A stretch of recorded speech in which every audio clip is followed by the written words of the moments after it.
హరి ఓం. అస్మద్గురుభ్యో నమః. శ్రీమతే రామానుజాయ నమః. శ్రీమన్నారాయణ చరణౌ శరణం ప్రపద్యే. శ్రీమతే నారాయణాయ నమః. నీలాతుంగస్తనగిరితటీ సుప్తముద్బోధ్య కృష్ణం. నీలాతుంగస్తనగిరితటీ సుప్తం ఉద్బోధ్య కృష్ణం. పారార్థ్యం స్వం శృతిశతశిరసిద్ధమధ్యాపయంతి. స్వోచ్ఛిష్టాయాం స్రజి నిగళితం యా బలాత్కృత్య భుంక్తే. గోదాతస్యై నమైదమిదం భూయయేవాస్తు భూయః. గోదాతస్యై నమైదమిదం భూయయేవాస్తు భూయః. ఆండాళ్ దివ్య తిరువడిகளே శరణం. సమస్త పరివారాయ సర్వ దివ్య మంగళ విగ్రహాయ శ్రీ భూనీళా సహితాయ శ్రీమతే నారాయణాయ నమః. మార్హజెత్తింగల్ మది நிறைந்த நன்னாலால் நீராட பொதுவீர் போதுமினோ நெருஜயிர். சீருமல்குமாயப்பாடி செல்வச் சிறுமியருகாள் கூர்வேல் கொழுந்தொழிலன் நந்தகோபன் குமரன். ஏராருந்த கண்ணி யசோதை இளம் சிங்கம் காரமேனி செங்கண் கதிரமதியம்போல் முகத்தான் நாராயணனே. கார்மேனி செங்கண் கதிரமதிமத்தான் நாராயணனே. நமக்கே பறை தருவான் பாரோர் புகழ படிந்தேலோரெம்பாவாய். பாரோர் புகழ படிந்து ஏலோரெம்பாவாய். வையத்து வாடுவீர்கள் நாமும் நம்பாவைக்கு கிரிசைகள் கேளீரோ. To start conference recording, this conference is being recorded. வையத்து வாழ்வீர்கள் நாமும் நம் பாவைக்கு செய்யும் கிரிசைகள் கேளீரோ. பார்க்கடலுள் பையத்துயின்ற பரல் பாடி பார்க்கடல் பையத்துயின்ற பரமன் அடிபாடி. நெய்யுண்ணோம் பாலுண்ணோம் நாள் காலே நீராடி மையிட்டெழுதோம் மலரிட்டு நாமுடையோம். செய்யாதன செய்யோம் தீக்குறளை சென்னோதோம். ஐயையும் பிச்சையும் ஆந்தனையும் கைகாட்டி உயுமாறெண்ணி உகந்து எலோரெம்பாவாய். வையத்து வாடுவீர்கள் நாமும் நம் பாவைக்கு செய்யும் கிரிசைகள் கேளீரோ. பார்க்கடல் பையத்துயின்ற பரமனடி பாடி நெய்யுண்ணோம் பாலுண்ணோம் நாள் காலே நீராடி மையிட்டெழுதோம் மலரிட்டு நாமுடையோம். செய்யாதன செய்யோம் தீக்குறளை சென்னோதோம். ஐயமும் பிச்சையும் ஆந்தனையும் கைகாட்டி உயுமாறெண்ணி உகந்து எலோரெம்பாவாய். உயுமாறெண்ணி உகந்தேலோரெம்பாவாய். ஆண்டாள் திவ்ய திருவடிகளே சரணம். సమస్త పరివారాయ సర్వ దివ్య మంగళ విగ్రహాయ శ్రీ భూనీళా సహితాయ శ్రీమతే నారాయణాయ నమః. ఓం.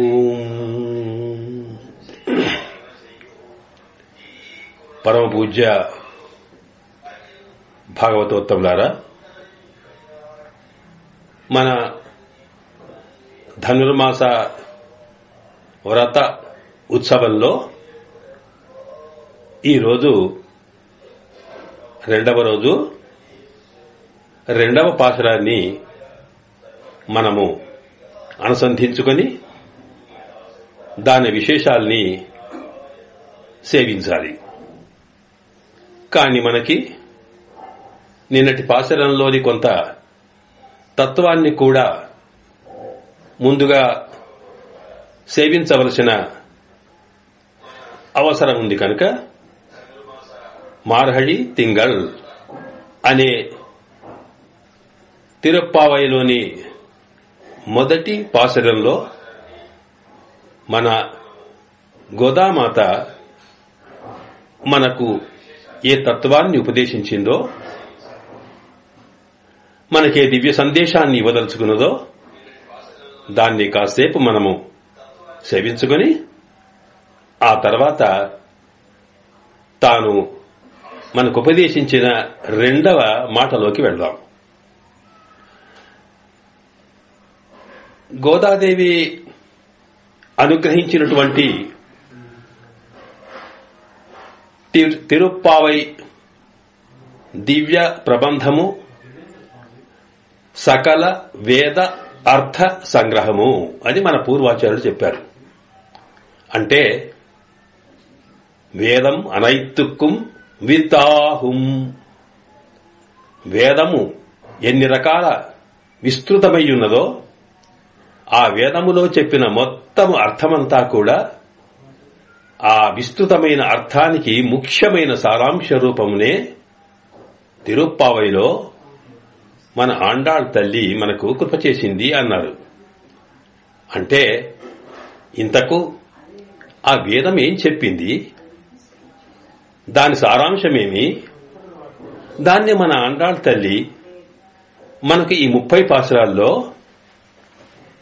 ఎలాగా మనకు వివరించింది, ఒక్కొక్క పాశురంలో ఆ సారాంశంలోని ఒక్కొక్క అంశాన్ని మనకెలా బోధించింది, దాన్ని మనము మన నిత్య జీవితంలో ఏ రకంగా ఉపయోగించుకోవాలి, ఈ అంశాన్ని ముందుగా మనం సేవించాల్సిన అవసరం ఉంది.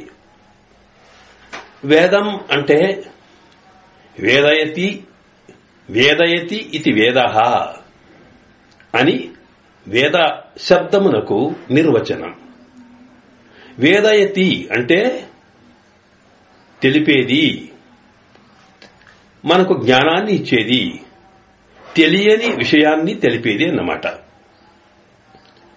అంటే మనకు తెలియని విషయం ఏమిటి, మనకు సాధారణంగా తెలుసుకోవడానికి సర్వేశ్వరుడు ప్రకృతి ద్వారా 5 ఇంద్రియాలు ఇచ్చాడు. కన్ను, చెవి, ముక్కు ఇలాంటివి. కంటి ద్వారా మనం చూచి ఒక వస్తుతత్వాన్ని అర్థం చేసుకోగలుగుతాం, దాని రూపాన్ని తెలుసుకుంటాం. అలాగే చెవి ద్వారా వింటాం.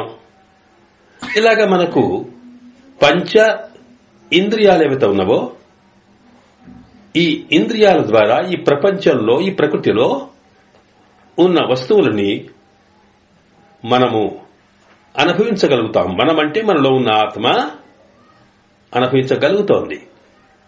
కానీ మనకు తెలియకుండా, మన కంటికి కనిపించకుండా, మన ఇంద్రియాలకు అందకుండా ఉన్నటువంటి ప్రపంచము, వస్తువు కూడా ఉంది. దాన్ని మనం ఇంద్రియ అతీతమైనటువంటి జ్ఞానంగా భావిస్తాం. ఏమిటది? మనకు తెలుసు, నేను అనగానే ఇదిగో ఈ శరీరమే కనిపిస్తూ ఉన్నది, దీన్నే మనము నేను అనుకున్నాము. కానీ ఇది మాత్రమే కాదు, దీని లోపల మరొక తత్వం ఉన్నది, ఒక చైతన్యం ఉన్నది, అది ఈ శరీరాన్ని కదిలిస్తున్నది, నడిపిస్తున్నది. మనకు ప్రపంచ జ్ఞానాన్ని, లోకంలో ఉండేటువంటి అంశాలను తెలియపరుస్తున్నది. అది లేకపోతే ఈ శరీరము ఏమీ తెలుసుకోలేదు, ఏమీ పని చేయలేదే. ఇది మన అనుభవంలో ఉన్నది. కానీ ఆ లోపల ఉన్నది ఏమిటి, అది ఎట్లా ఉంది అనేది మన ఇంద్రియాలకు అందదు. దాన్నే మనము జీవుడు అన్నాం, జీవాత్మ అంటున్నాం. అంటే మనలో ఉన్న జీవాత్మ ఎలా ఉంటుంది, దాని స్వరూపమేమిటి, అది ఇందులోకి ఎక్కడి నుంచి వచ్చింది, ఎక్కడికి వెళ్తుంది, ఇది కూడా చాలా ముఖ్యం. ఎందుకంటే మనము చూస్తూనే ఉన్నాం ప్రపంచంలో కొన్ని శరీరాల్లో ఆత్మతత్వం కొంతకాలం ఉంటున్నది. అది ఉన్నంతసేపు ఆ శరీరం పనిచేస్తూ ఉన్నది. కానీ అది పోయిన తర్వాత శరీరం పనిచేయడం లేదు. అంటే ఈ శరీరంలోకి ఆ చైతన్యము ఎక్కడి నుంచి వచ్చిందన్నమాట, మళ్ళీ ఎక్కడికో పోయింది అన్నమాట. ఈ ఊహకు అందని అంశాన్ని, ఇది ఎక్కడిది, అసలు దీని స్వరూపమేమిటి, ఇది ఎందులో, దీని యొక్క లక్షణం ఏమిటి, దీన్ని ఇందులో పంపించిన వాడెవడు, ఇది కూడా చాలా ముఖ్యం. ప్రపంచంలో ఏ వస్తువైనా ఏదో ఒక శక్తి కదలించనిది కదలదు. ఒక చోటి నుంచి మరొక చోటికి ఒక వస్తువు చేరాలనుకుంటే ఎవడో తీసుకెళ్లాలి, లేదా ఒక శక్తి కదిలించాలి. అంటే మన ఆత్మ ఈ శరీరంలోకి వచ్చి చేరిందంటే ఇందులో ఎవరో ఒక పరమ చైతన్యం, ఇంతకన్నా మించిన మహాశక్తి దీన్ని ఈ శరీరంతో సంబంధాన్ని కలిగేట్టుగా చేసి ఉండాలి.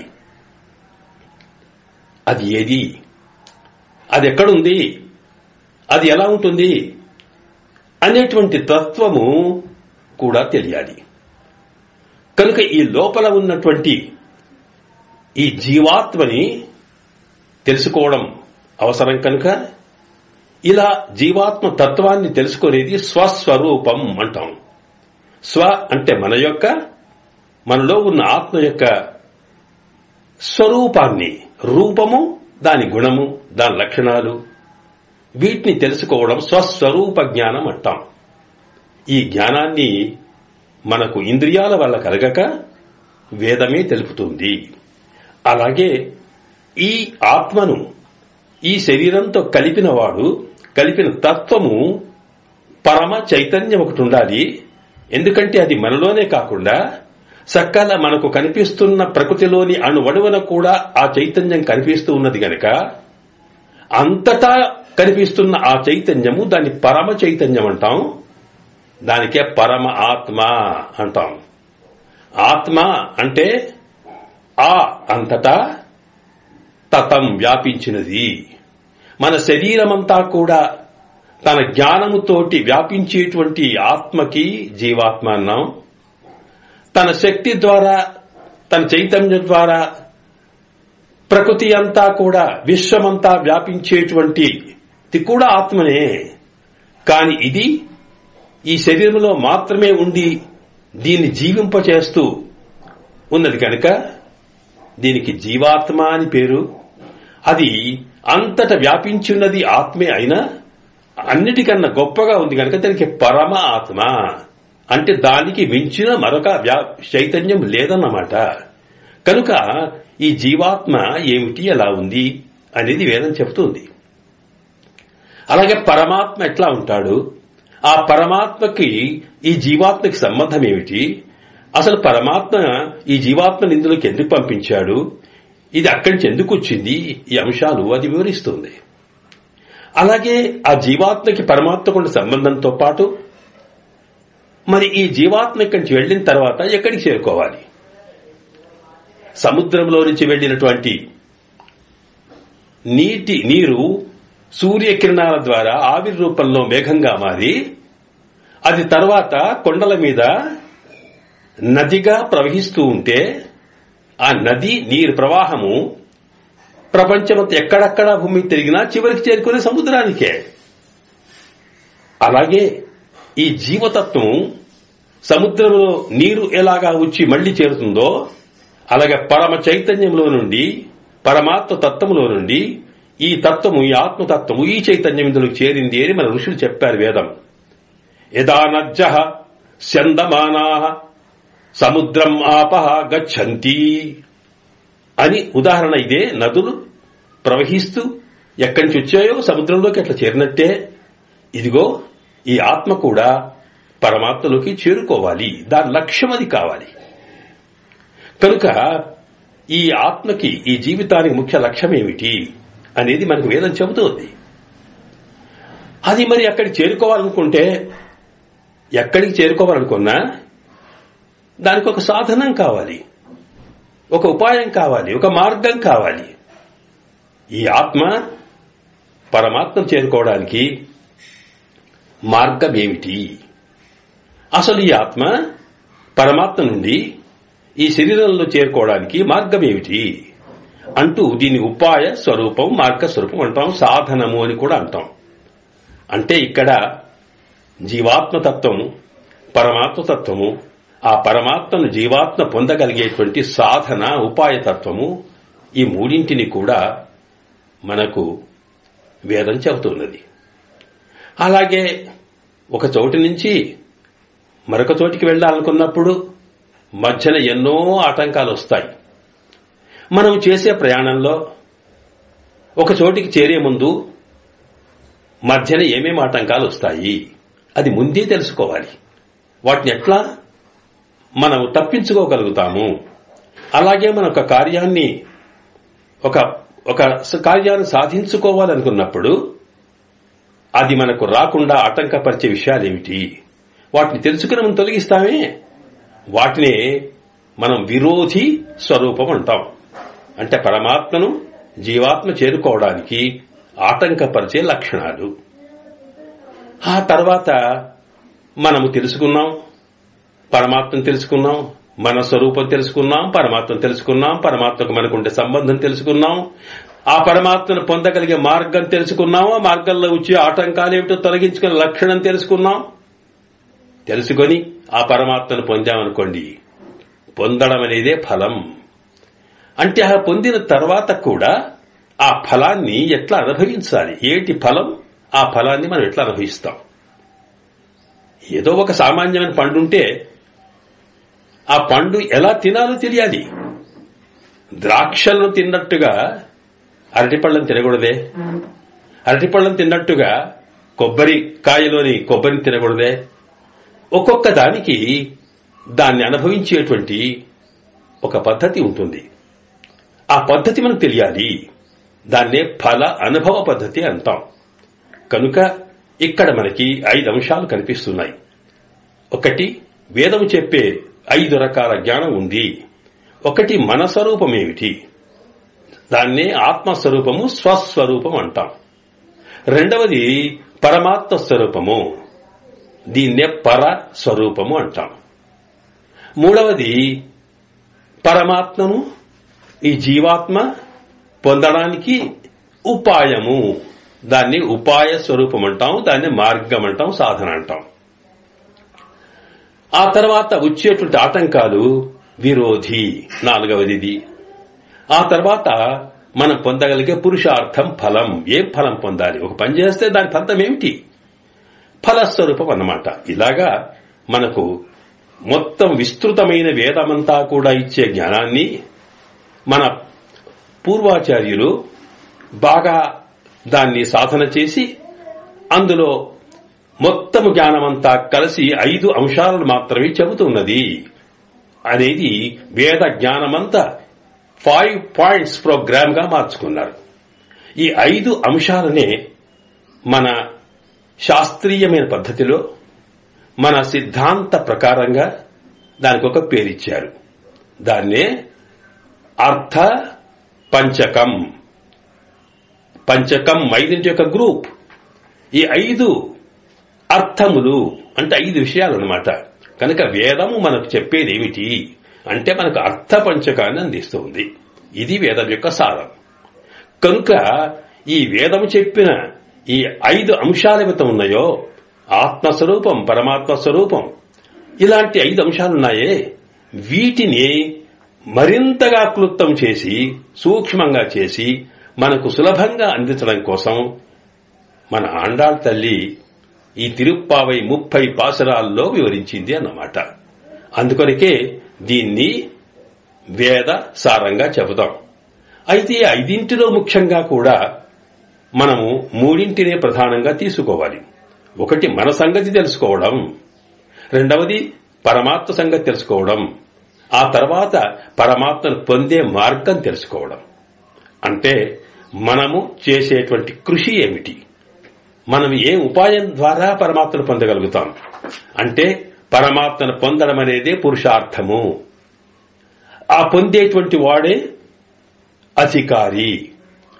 పొందడానికి చేసే ప్రయత్నమే సాధన. ఈ మూడు ప్రధానము. కనుక ఇక్కడ స్వస్వరూపము, ఉపాయ స్వరూపము, పురుషార్థ స్వరూపము అనే మూడింటిని ప్రధానంగా మన తల్లి మనకు వివరించే ప్రయత్నం చేసింది ఇందులో.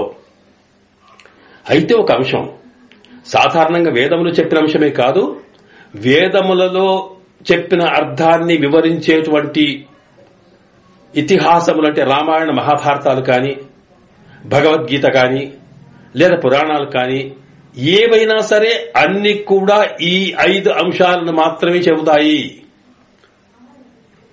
సేతిహాసై పురాణై అని చెప్పింది అక్కడ. వేదము చెప్పేది, ఇతిహాసములు, పురాణములు ఏం చెప్పినా ఈ 5. ఇది మనం బాగా గుర్తుంచుకోవాలి. ఈ 5 ముఖ్యమైనవి 3: స్వరూప, ఉపాయ, పురుషార్థములనేవి. అయితే కొన్ని సాధారణంగా కొన్ని గ్రంథాల ప్రధానంగా ఇందులో ఏదో ఒక అంశం మీద వివరంగా చెప్పేవి ఉన్నాయి.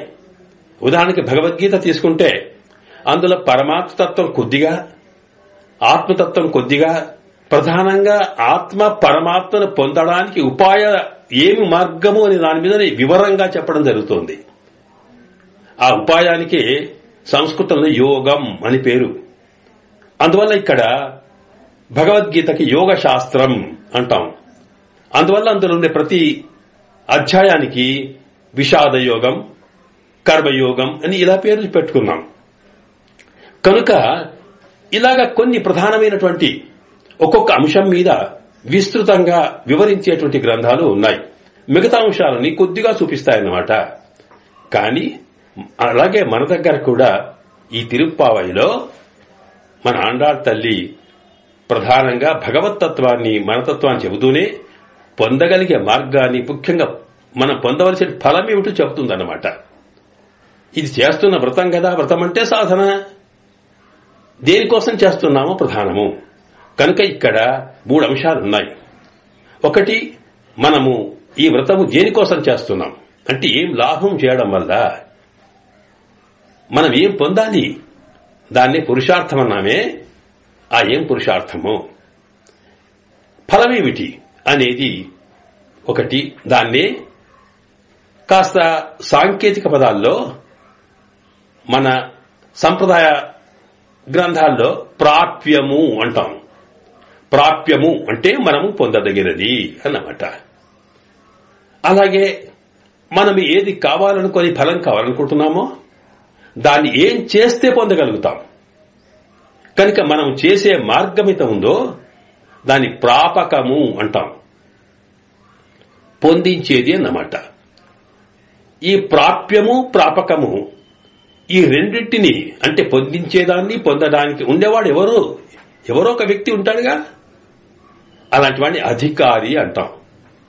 కనుక ఒక అధికారి అంటే ఒక ఫలాన్ని పొందగలిగే యోగ్యత కలిగిన వ్యక్తి తాను ఏ ఫలాన్ని పొందాలి, ఆ ఫలం పొందడానికి ఏం చేయాలి, ఈ అంశాల్ని మనకు వివరిస్తూ మొత్తము తిరుప్పావైలో ఆండాళ్ తల్లి మనకు కృప చేసింది వేదసారాన్ని. అయితే ఇక్కడ మనం ఏ వ్రతం చేసినా ఏం ఫలం పొందాలి. లోకంలో అనేకమైన వ్రతాలున్నాయి. ఒక్కొక్క వ్రతం వల్ల ఒక్కొక్క ఫలితం కలుగుతోందని. ఒక వ్రతం చేస్తే సంతానం, ఒక వ్రతం చేస్తే ఆరోగ్యం, మరొక వ్రతం చేస్తే ఇంకేదో సంపత్తు. ఇలాగా ఒక్కొక్క వ్రతం వల్ల ఒక్కొక్క రకమైనటువంటి ఫలితం కలుగుతోంది అని మనకి పురాణాలు చెబుతున్నాయి. మరి మనకి ముఖ్యంగా కావలసింది ఏమిటి అంటే శరీరం ఉంది కనుక ఈ శరీరానికి కావలసినటువంటి భౌతిక సంపత్తులన్నీ కావాలి.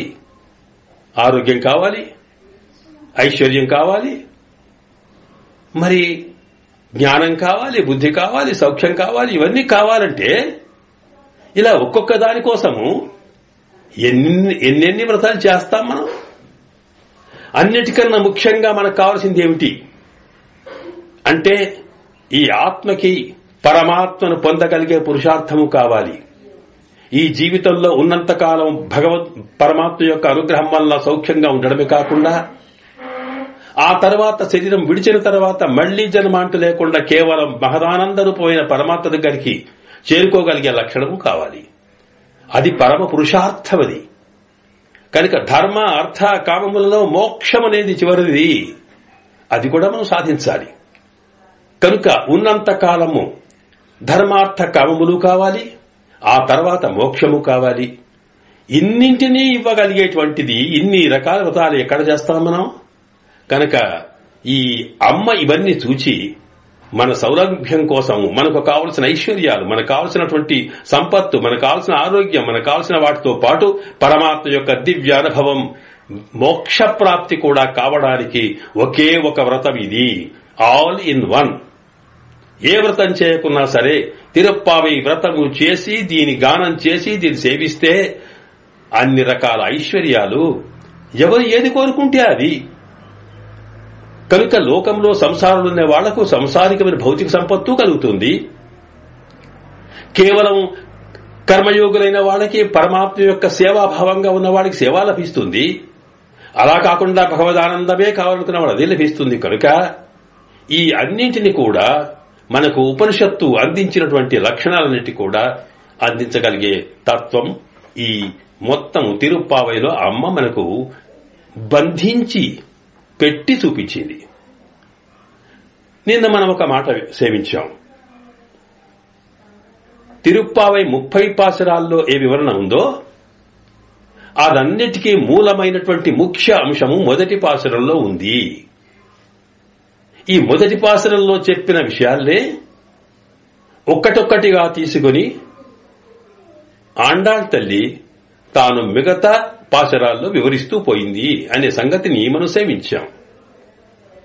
అందువల్ల ఈ మొత్తం ఏ 5 అంశాల లక్షణాలు ఉన్నాయో, ముఖ్యంగా మనం పొందవలసిన పురుషార్థం ఏదో, దాని కొరకు ఉపాయం ఏమిదో, దాన్ని పొందవలసిన వాడు ఎట్లా ఉండాలో ఆ అంశాలన్నీ బాగా వివరించింది. కనుక వాటిని సూక్ష్మంగా మార్గళి తింగల్ అనేటువంటి పాసురంలో మనకు మొదటగా తాను సూక్ష్మంగా చెప్పింది.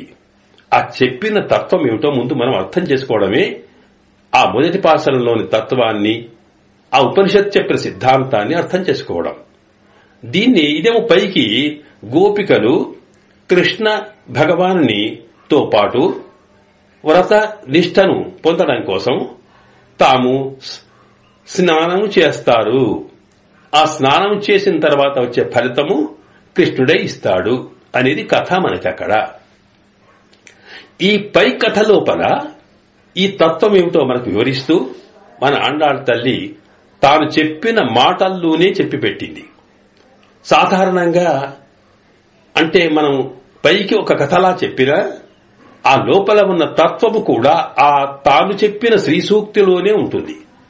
కనుక వాటిని బట్టి చూస్తే తాను ఉపనిషత్తుల్లో చెప్పిన అర్థపంచకంలో ఆత్మ పరమాత్మ ఉపాయ స్వరూపాన్ని ఏం చెప్పింది అన్నప్పుడు మొదటిగా ఏం చెప్పింది తాను? ఇదిగో మనకు కావలసింది ఏమిటి ముందు నిర్ణయం చేసుకోవాలి. మనం ఏ పని చేయాలనుకున్నప్పటికీ కూడా అది ఎందుకు చేస్తున్నామో, దానివల్ల మనకేమి లాభం ముందు తెలుసుకుంటాం కదా. అది పొందడానికి తర్వాత ప్రయత్నం. కనుక ప్రాప్యము ముందు తెలుసుకుని ఆ తర్వాత ఆ దాన్ని పొందించే ప్రాపకము ఏదైతే ఉందో దాని తర్వాత చేసుకుంటాం. అందువల్ల మార్గళి తింగల్ అనే పాసురంలో మొదటి 3 చరణాల్లో తాను ప్రాప్యము అంటే మనం పొందదగిన ఫలమేమిటో ముందు చెప్పింది. ఆ తర్వాత ఆ ఫలాన్ని మనం ఎలా పొందగలుగుతామో ఆ తర్వాత వాక్యాల్లో చెప్పింది. అందువల్ల ఇక్కడ మార్గళి తింగల్ మది నిరైంద నన్నారాల్ అనే దాంట్లో ముందుగా ముహూర్తాన్ని సరే చెప్పిన తర్వాత ఇక ఆ తర్వాత నిరాడ పొదువీర్ పోదుమిను నిర్జయీర్ సిరుమల్లుమాయప్పాడి సెలవచ్చిరు మీరు హాల్ అంతవరకు మనకు ప్రాప్యము అంటే నీరాడపోదువీర్. నీరాడం అనేది ప్రాప్యం. నీరాడం అంటే స్నానం చేయడం అని సామాన్యమైన అర్థం నిన్న వివరించుకున్నాం. కానీ నీరాడం అంటే భగవద్గుణ అనుభవంలో, పరమాత్మ యొక్క దివ్యతత్వాన్ని అనుసంధించుకోవడంలో, భగవంతుని సేవించుకుని భగవంతుని యొక్క సేవ చేయడంలో, దాన్నే కైంకర్యం అంటాం మన మాటల్లో. సేవ కన్నా కైంకర్యం గొప్పది. కనుక ఆ కైంకర్యం చేయడంలో కుండే ఆనందమిత ఉందో, ఆ ఆనందం వల్ల సకల ప్రపంచంలో సంసారం నుండే బాధను మరిచిపోయి పరమాత్మ ఆనందంలో లీనమైపోవడం అనే తత్వమే దాన్నే పురుషార్థం. మనకు కావాల్సింది అది నిరాడం అని చెప్పుకున్నది. కనుక నిరాడం అనేటప్పటికీ ప్రాప్యమేమిటి అంటే పరమాత్మతో జీవాత్మ కలిసి ఆనందాన్ని అనుభవించడం. అక్కడ పరమాత్మ కృష్ణుడు కనుక జీవాత్మ స్వరూపాలు గోపికలు. ఈ గోపికలు కృష్ణ భగవానుడితో కలిసి భగవద్ ఆనందాన్ని రసక్రీడలాగా రసస్వరూపాన్ని పొందడానికి చేసే ప్రయత్నం ఏదో ఉందో అదే పురుషార్థం. దాన్ని నిరాడ అని చెప్పుకుంది ఆవిడ. మరి అలా చేయడానికి ఏమి లక్షణాలు ఉండాలి? మన దగ్గర కొంత యోగ్యత ఉండాలి కదా. ఏ పని చేద్దామన్నా మనలో ఉండే ఎబిలిటీ ఏమిటి అంటే దానికి 3 లక్షణాలు చెప్పింది ఆవిడ. శాస్త్రంలో పరమాత్మ తత్వాన్ని అనుభవించాలనుకుంటే ఆ భగవతత్వాన్ని అనుభవించేటువంటి ఆత్మకి, జీవాత్మకి, వ్యక్తికి 3 లక్షణాలు ఉండాలట. వాటిని ఆకారత్రయం అంటారు. అంటే అనన్య అర్హ శేషత్వము, అనన్య రక్షకత్వము, అనన్య భోగ్యత్వము. అంటే అన్యులు అంటే ఇతరులు పరమాత్మ తప్ప మరొకడు ఒకరికి నేను చెందినవాణ్ణి కాదు, నాకతడే స్వామి, నాకు అతను తప్ప మరొకరు కానే కాదు అని నేను ఉన్నదే పరమాత్మ కోసము. ఆయన ఎలాగా ఉపయోగించుకుంటే ఆ రకంగా నేను ఉపయోగపడమే నా ధర్మము అని దానికి శేషత్వము అంటాం.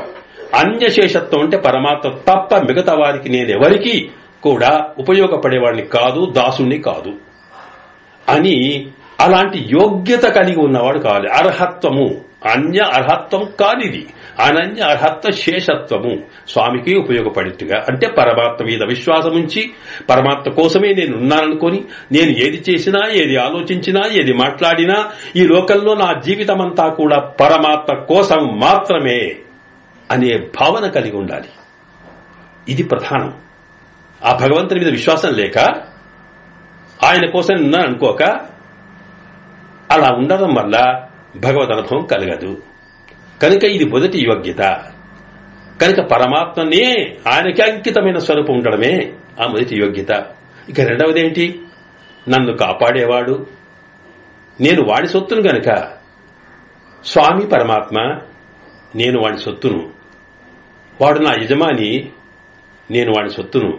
ఆ యజమాని తన సొత్తును కాపాడుకోవాల్సిన బాధ్యత సొత్తుది కాదు, యజమానిదే. పారార్చ్యం స్వం అనే మాటలు చెప్పింది ఆవిడ. నీది నువ్వు కాపాడుకోవాలయ్యా. కనుక నన్ను కాపాడేది, నన్ను రక్షించేది, నన్ను సర్వవిధాలు చేసేది పరమాత్మనే అనేటువంటి విశ్వాసం కలగాలి. దీన్ని మనకు వివరిస్తూ పిళ్ళలోకాచార్య స్వామి వారు ప్రపన్న పరిత్రాణం అనేటువంటి ఒక రహస్య గ్రంథంలో చెప్తారు. నిన్ను పరమాత్మ తప్ప మనం రక్షించేవాడు మరొకడు లేడు. అందుకు ఎన్నో సంఘటనలు చూపిస్తారు వారు. నేను ధర్మబద్ధంగా పెళ్లాడిన నా భర్త నన్ను రక్షిస్తాడు అనుకున్నావా? పొరపాటు పడతావు. కావాలంటే ద్రౌపది కథ విను. ఒక్కడు కాదు, 5 భర్తలు, సామాన్యులు కాదు, ఒక్కొక్కరు దిగ్గజాంచులు అంటువారు. మరలాంటి వారంతా కూడా ఉండి కూడా నిండు సభలో తనకు అవమానం జరుగుతూ ఉంటే ఒక్కడు ఏమి చేయలేకపోయినాడు. అప్పుడు రక్షించింది ఎవడు? సర్వేశ్వరుడు కృష్ణ భగవానుడు. కనుక రక్షించేవాడు ఆపత్తులో మహదాపత్తు వచ్చినప్పుడు రక్షించేవాడు పరమాత్మ తప్ప నీకెవడు కాదు. అందువల్ల అతన్ని విశ్వసించు. లేదు మా అన్న రక్షిస్తాడు, మా తమ్ముడు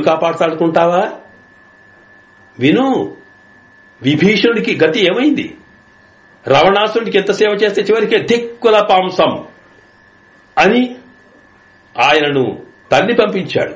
రక్షించిన వాడు శ్రీరాముడు విభీషణుడిని. ఆపత్తును రక్షించింది ఎవరు? పరమాత్మనే. అలాగా 5 ఏళ్ల బాలుడు ప్రహ్లాదుడు కన్న తండ్రి ఎన్ని కష్టాలు పెట్టాడో హిరణ్యకశిపుడు కాపాడింది ఎవడు? నరసింహస్వామి.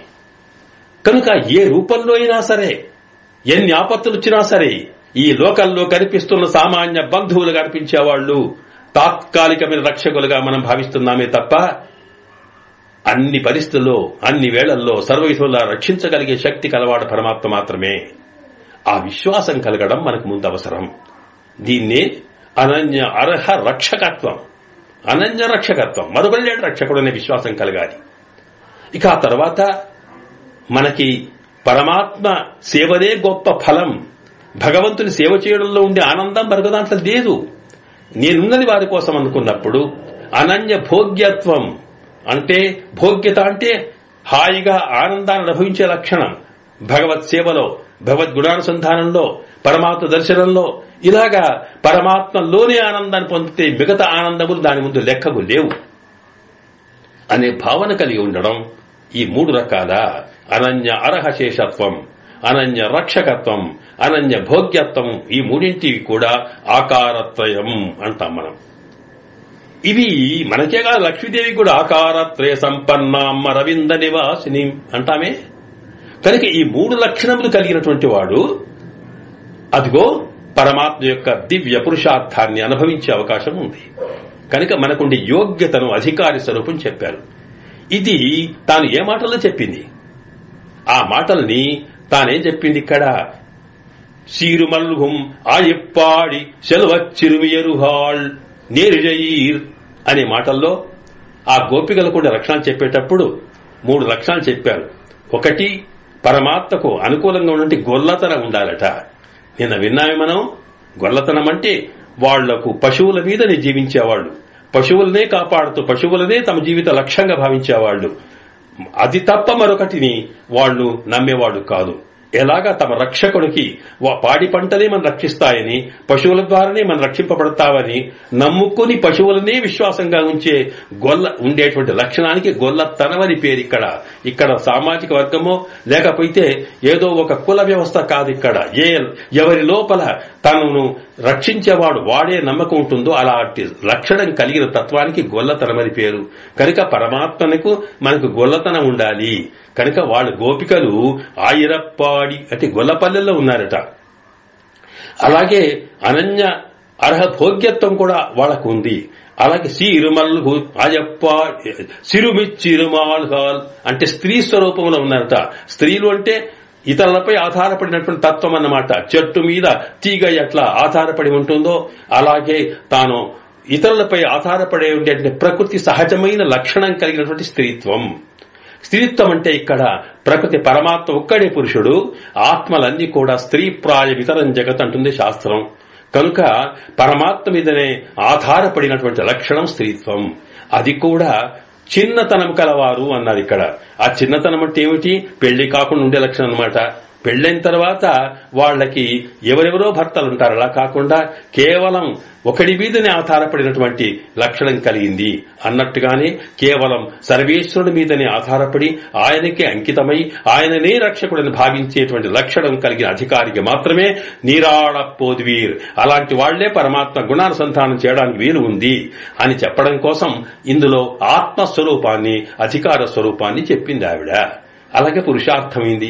ఇలాగ చూపించిన తర్వాత అసలు ఇంతకు మరి పరమాత్మ అంటే ఎవరు, ఎట్లా ఉంటాడు? భగవంతుడు అంటే మరి ఎవరిక్కడ? వేదం ఏం చెబుతున్నాయి అంటే ఆ తర్వాత నారాయణుడే ఏష సర్వభూత అంతరాత్మ దివ్యదేవో ఏకో నారాయణ అని, నారాయణుడే పరమాత్మ అని వేదములు చెబుతున్నాయి. ఆ వేదంలో మొట్టమొదట ఆ వేదం అంటే ఈ సృష్టి కన్నా పూర్వం ఉండేటువంటి తత్వం ఏత ఉందో ఆ తత్వాన్ని ఆలోచించేటువంటి ఉపనిషత్తులు పరమాత్మ ఏముంది అని చెప్పి సదైవ సౌమ్య ఇదమగ్ర ఆసీత్, ఈ ప్రపంచం విస్తృతంగా తయారు కాకన్నా ముందు సూక్ష్మ దశలో ఏదో ఒకటి ఉంది దానికి సత్ అని పేరు అని పెట్టారు పరమాత్మకి. ఆ తర్వాత కాస్త మరీ విస్తృతంగా ఆలోచన చేసినప్పుడు మరికొంత దర్శనం కలిగింది. ఓహో, అది అలా కాదు, అది ఉండడమే కాదు, అంతటా వ్యాపించి ఉన్నది. అందువల్ల దానికి ఆత్మావా ఇదమగ్ర ఆసీత్, దానికి అంతటా వ్యాపించిన దానికి ఆత్మ అని పేరు. దానికి ఆత్మ అన్నారు. ఆ తర్వాత బ్రహ్మ వా ఇదమగ్ర ఆసీత్, ఆ బ్రహ్మ అంటే అన్నిటికన్నా పెద్దది, బృహత్తరం గుణములో, శక్తిలో, సర్వము కూడా రూపంలో, ఆకారాలంతటా మహా గొప్పది అనే శబ్దం అర్థం కలిగేటువంటి శబ్దానికి బ్రహ్మ అని పేరు. ఇలాగా ఉపనిషత్తులు పరమాత్మ తత్వాన్ని ఒక్కటిగా తాను దర్శించుకుంటూ పోయినా కొద్దీ ఒక్కొక్క పేరుతో పిలవడం మొదలుపెట్టింది. చిట్ట చివరికి వచ్చేటప్పటికీ నారాయణ అని చెప్పి నారాయణుడే మొదట ఉన్నాడని, నారాయణాదుద్రోజాయతే నారాయణాదింద్రోజాయతే, అంతా కూడా ప్రపంచమంతా కూడా నారాయణ నుండే ఏర్పడ్డది అని చెప్పిన తర్వాత ఇక నారాయణ శబ్దం తర్వాత మరొక శబ్దమే లేదు. కనుక ఫైనల్ గా చెప్పినటువంటి పరమాత్మకు నారాయణుడు అని పేరు చెప్పుకున్నది ఉపనిషత్తు. ఆ మాటని మన ఆండాళ్ తల్లి ఇక్కడ నారాయణ అంటున్నదన్నమాట. కనుక నారాయణనే నమక్కే పర ఇతరువాన్, ఆ పరమాత్మ ఎవరో కాదు నారాయణుడు. అంటే ఏమిటి? పరమాత్మకి నారాయణుడని పేరా? అసలు పరమాత్మకు పేరేమిటండి? ఆయనకు ఒక పేరు, ఇన్ని పేర్లున్నాయి అంటే సాధారణంగా లోకల్లో పుట్టిన మనకే నీ పేరేమిటి అని ఎవరైనా అడిగితే నా పేరు రామయ్యనో కృష్ణయ్యనో చెబుతాం. ఆ పేరు మనం పెట్టుకుందా? మనం పుట్టగానే ఏ పెద్దలో లేకపోతే కన్న తల్లిదండ్రులో పేరు పెడితే అదే పేరుతో అందరు పిలుస్తూ ఉంటే అవును నేను అదే అన్నాము తప్ప నేను పెట్టుకున్న పేరు కాదే. సామాన్యంగా మనుషుల్లోనే అలాంటి లక్షణాలుంటే పరమాత్మకి ఆయన పెట్టుకున్న పేరు ఎక్కడుంది? మరి ఎక్కడివి పేర్లు అంటే మనవి విష్ణు సహస్ర నామంలో ఒక శ్లోకం ఉందే, యాని నామాని గౌణాని విఖ్యాతాని మహాత్మనః ఋషిభిః పరికీర్తాని.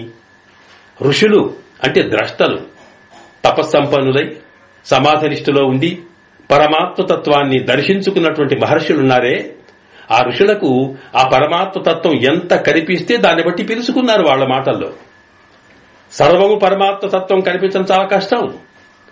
అందులో వారికి స్వామి యొక్క గుణం కనిపిస్తే గుణాన్ని బట్టి పిలిచారు.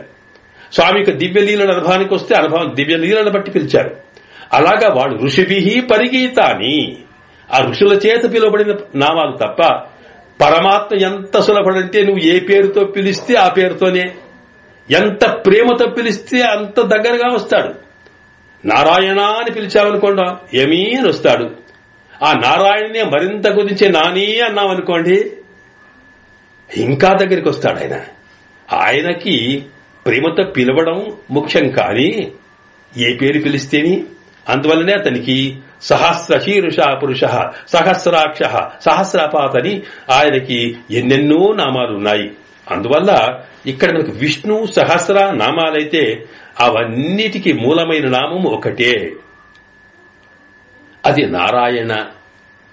అదే మనం చెబుతున్నామే ఇక్కడ. ఆర్తా విషణ్ణా శిథిలాశ్చ భీతా ఘోరేషు చ వ్యాధిషు వర్తమానా సంకీర్త్య నారాయణ శబ్దమాత్రం. నారాయణ అంటే చాలు మొత్తం 1000 నామాలు అనుసంధించినట్టుగా చివరికి మనకి ఫలశ్రుతులు చెప్పుకుంటామే. కనుక నారాయణ అనేది పరమాత్మకి ఎన్ని పేర్లున్నా ఎన్ని రూపాలున్నా నారాయణ శబ్దమే ప్రధానం. కనుక నారాయణనే నారాయణ పరమాత్మ ఎవరు? నారాయణుడు అన్నారు. ఎందుకన్నారు అంటే ఆ నారాయణ శబ్దం వల్ల ఉండే అర్థాన్ని బట్టే. నారములు అంటే ఇదిగో ఈ లోకములో ఉండే సర్వ ప్రాణులకు నారములు, ఆత్మలకు నారములని పేరు. అంటే క్షయించని నశించని తత్వం కలిగినటువంటి ఏ వస్తువైనా నారమే. మనకు ఆధునిక విజ్ఞాన శాస్త్రం కూడా చెబుతుందే పదార్థానికి నాశనం లేదని. అందువల్ల అలాగే ఆత్మకు నాశనం లేదు. మరి మార్పులు మాత్రమే ఉంటాయి పదార్థంలో, దశలు మారతాయి కానీ అసలు పదార్థం మారదు. మట్టి మారదు, అది కుండ కావచ్చు, పెంకు కావచ్చు, లేకపోతే ఇటుకగా మారొచ్చు, గోడగా మారొచ్చు. కానీ మారినా మారకపోయినా మట్టి అదే. అలాగే పదార్థంలో మార్పు లేనట్టుగానే ఆత్మతత్వంలో కూడా మార్పు లేదు. ఇలా మార్పు లేనటువంటివి నా ర అంటే మార్పు లేనటువంటివైతే ఉన్నాయో ఈ ప్రకృతిలో కనిపించే సకల వస్తువులకి నరములు అని పేరు. వాటిలో వాటికి అధిపతి అయిన వాడు నారాయణుడు. అంటే తానే సృష్టించి, తానే రక్షించి, తానే బయట ఉండి రక్షిస్తున్నవాడు కనుక అతనికి నారాయణము. ఈ నారములకు, ప్రకృతిలో ఉండే వస్తువులన్నిటికీ, జీవులందరికీ నారములని పేరైతే, ఈ నారములు ఆశ్రయించి రక్షకుడుగా ఉన్న పరమాత్మకు అయనము అని పేరు. కనుక నారాయణ అని పేరు. ఆయన బయటనే కాదు, మన అందరి లోపల ఉన్నాడు. కనుకనే ఆ అందరి లోపల ఉన్నాడు కనుకనే ఈ ఆత్మ ఈ శరీరం అలా నిలబడుతోంది. కనుక మన శరీరానికి, మన ఆత్మకి అంతర్యామిగా ఉండి ఆధారంగా ఉన్నాడు కనుక నారములకు అయనము ఆధారమైన వాడని. ఇలాగా అంతర్బహిష్య తత్సర్వం వ్యాప్య నారాయణ స్థితః, పైన లోపల వ్యాపించి అంతటా ఉన్నటువంటి పరమ చైతన్యం ఏదైతే ఉన్నదో ఆ చైతన్యానికి నారాయణ అని పేరు. అందువల్ల ఆ నారాయణంలో నుంచే అనేక రకాల రూపాలు వస్తాయి, అనేక రకమైనటువంటి నామాలు వస్తాయి. కనుక అన్నిటికన్నా మూలమైన పరమాత్మ తత్వం నారాయణ. అందువల్ల ఇందులో మనకి పరమాత్మ తత్వాన్ని చెప్పింది ఎవరో కాదు, మనకిచ్చిన, మనం ఎవరితో మనం చేరుకోవాలి, ఎవరిని సేవ చేసుకోవాలి, ఎవరి గుణానుసంధానం చేసుకోవాలి, అలాంటి వాడు ఎవరు అంటే నారాయణునే అన్నారు ఇక్కడ. మరి ఆ నారాయణుడు పరమాత్మతత్వం. అలాగే ఆ నారాయణుని పొందాలనుకుంటే మనం ఏం చేస్తాం? నారాయణుడికి కైంకర్యం చేయాలి, నారాయణుడికి సేవ చేయాలి అనుకుంటే మనం ఇష్టం వచ్చినట్టు కుదరదే. లోకల్లో ఒక పెద్ద మనిషి ఎవరికైనా స్వామి నేను మీ పాదసేవ చేస్తాను అంటే వారు ఒప్పుకుంటే చేస్తాను తప్ప వద్దయ్యా అంటే చేయగలుగుతామా? కనుక వారికి పాదసేవ చేయాలంటే మన కోరిక ఉన్నా వారు ఇష్టపడితేనే అది కలుగుతోంది. ఇంకా అంతకన్నా వేరే బలవంతాన్ని మనం ఏం చేయలేమే. అలాగే పరమాత్మకు కైంకర్యం చేయాలనుకున్నా, భగవత్ సేవ కావాలనుకున్నా, భగవత్ సంబంధం కావాలనుకున్నా ఆయన ఇష్టమే ప్రధానము. కనుక మనకు పరమాత్మ యొక్క దివ్య అనుభవాన్ని పొందించగలిగేటువంటిది వేరే మార్గం ఏది లేదు, ఆయననే. అందువల్ల నారాయణుడే పొందవలసిన, మనం చేయవలసిన కైంకర్యము, చేయవలసిన ఫలితము నారాయణ సంబంధము, నారాయణ యొక్క సేవ. మరి అది పొందాలంటే చేయించేవాడు నారాయణుడే, ఆయన ఇష్టమే కావాలి. కనుక మనకు ఇందులో అమ్మ ఏం చెప్పింది? పురుషార్థము, మనం పొందవలసినటువంటి కైంకర్యం ఏదైతే ఉందో భగవత్ సాన్నిధ్యము, భగవంతునితో ఆనందం పొందడం. అది పొందాలనుకుంటే పొందించేటువంటి మన శక్తి, మన మార్గాలు ఏవి పనికిరావు, అవి ఆయన ఇష్టమే కావాలి. కనుక ఆయన పొందడానికి నారాయణుడే ఉపాయము. కనుక నారాయణుణ్ణి పొందాలి, నారాయణుణ్ణి పొందాలనుకుంటే ఆయననే మనల్ని పొందించాలి. కనుక యజమాని మనకు ఆయన సొత్తును ఆయననే గ్రహించాలి తప్ప మనం చేసే ప్రయత్నం ఇది లేదు. కనుకనే నారాయణనే అన్నది ఆవిడ. కనుక నారాయణుడే పరమాత్మ, ఆయన పొందాలనుకుంటే ఆయననే మనకు ఉపాయము. కనుక ప్రాప్యము అతనే, ప్రాపకము అతడే అనేది ఇందులో చెప్పడం జరిగింది. అయితే మరి అలాగ పొందించాలనుకుంటే ఆయన ఎలా ఉంటాడో అంటూ నారాయణునికి ఉండవలసినటువంటి కళ్యాణ గుణములేమిటో కూడా వివరించింది.